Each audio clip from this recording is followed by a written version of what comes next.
everybody, Marilyn here with Cotton and Chocolate. Welcome into Saturday Sampler with Mayfair and welcome to March. And so we're on our third month already, so exciting. And so we are here doing two blocks this month called Gentry and Quadrille. So first I'm going to be talking about the cutting and the piecing of Gentry. And the Gentry block, if you look on your front page, is right here on the top of the quilt. And in person, and we have it lowered, so it's right here. Really beautiful block. And I also always encourage you to look first on your fabric scale when we're talking about the cutting. And then when you're piecing, go to this page here so that you keep track of how it's pieced together. Okay, so with each packet, you have this new detail cutting chart like we did last month, and everybody seemed to weigh in and really like the details of that, so we continue to do that. And of course the italics are the changes that we made from the original pattern, and it usually has to do with the flying geese. Again, flying geese because we're using the wing clipper from Studio 180. So let's get to it. Here are all the fabrics, and if you're getting confused on the fabrics, of course you can always refer to the video, but also refer to the fabric chart because they're very detailed here. That's how I made the quilt from fabrics 1 to 13, and that's how I have them laid out here. Okay, so let's jump to fabric 1. You get a 7 by 13 inch piece.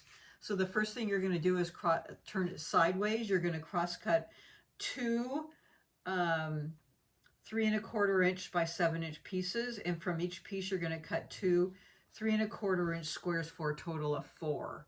Those are for your flying geese. Okay, and then you're going to cross cut two more 2 1/2 by 7 inch pieces, and from those you're going to cut two 2 1/4 inch squares to get 4 2 1/4 inch squares.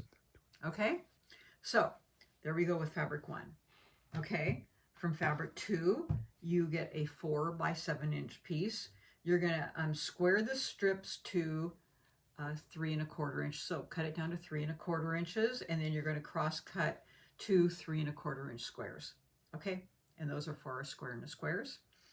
And then, oh, I forgot to tell you, you're going to cut them once on the diagonal, so you get 4 triangles.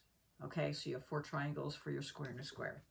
And then here's your fabric 4. So you're going to get one big strip, and then you have one little strip added, and I'll tell you what that's for in a second. So you have this 4 inch by 12 inch, and you need that full 12 inch to maximize, so minimize your squaring up. You're going to turn this sideways, and you're going to cut 4 1 1/2 by 4 inch pieces. Okay, and then from each piece you can cut that down to 1 1/2 by 3 1/2. Okay, and so you need 4 of those 1 1/2 by 3 1/2, and then you can cut another 4 1 1/2 by 4 inch, and from each of those you're going to cut them down to 1 1/2 by 2 1/2 for a total of 4. So if you're really careful, you can get all 8 out of this. But if you square up a little bit, we gave you an extra one that's 4 inches. Okay, so that you can get another whatever you might need, 1 1/2 by your 3 1/2, or whatever you might need out of here. Okay, just in case you can't eke them out of here because it's really tight. It really wasn't, we get this recipe, so to speak, from the pattern maker. So we cut these from what they say, and then we make it.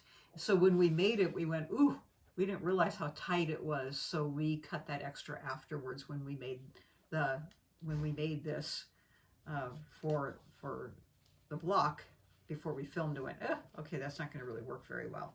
Okay, so let's move on to fabric 8, the pink. Okay, from fabric 8 you get a 5 by 21, and then you're going to cross cut two 3 1/4 inch by 5 inches, and from each piece you're going to cut one 3 1/4 inch square for a total of 2 for your half square triangles. And then you're going to move on and cut 8 1 1/2 by 5 inch pieces, and from 4 of those you're going to cut two 1 1/2 by 4 1/2 inch rectangles, and from the remaining 4 you're going to cut 1 1/2 by 3 1/2 inch rectangles. So that's what you do out of here. Put that back, And then we're moving on to fabric 9, and you're just going to cut a 5 by 5. Okay, and that's, nope, you aren't going to do that. I lied. I just was looking at the 5 by 5. You're going to cut 1 3 3/8 inch square, and I bet you can know what that is. It's for a middle square and a square. 3 3/8. Okay, so sometimes we've been making, you know, a few people made a mistake on cutting that 3 3/8 and cut it like 3 5/8, and then the square and square doesn't come out, does it, Jerry? No. No, it doesn't. No, thank you. I don't know who made the mistake, but somebody did. Okay, so fabric 10, 4 by 7. You're going to square. You're going to cut the strip down to 3 1/4. Okay, by 7, and you're going to cross cut 2 3 1/4 inch squares for your half square triangles. And last but not least, fabric 11, it's 7 by 13. You're going to turn it and cross cut 1 5 3/4 by 7. And then from this piece, you're going to cut into a 5 3/4 inch square. You're going to move along and cut 2 3 1/4 inch by 7. And then from each piece, you're going to cut 2 3 1/4 inch squares for a total of 4 3 1/4 inch squares for your half square triangles. Okay, so that's it for cutting for Gentry. So come back here and we're going to do all of our fun piecing for this beautiful square.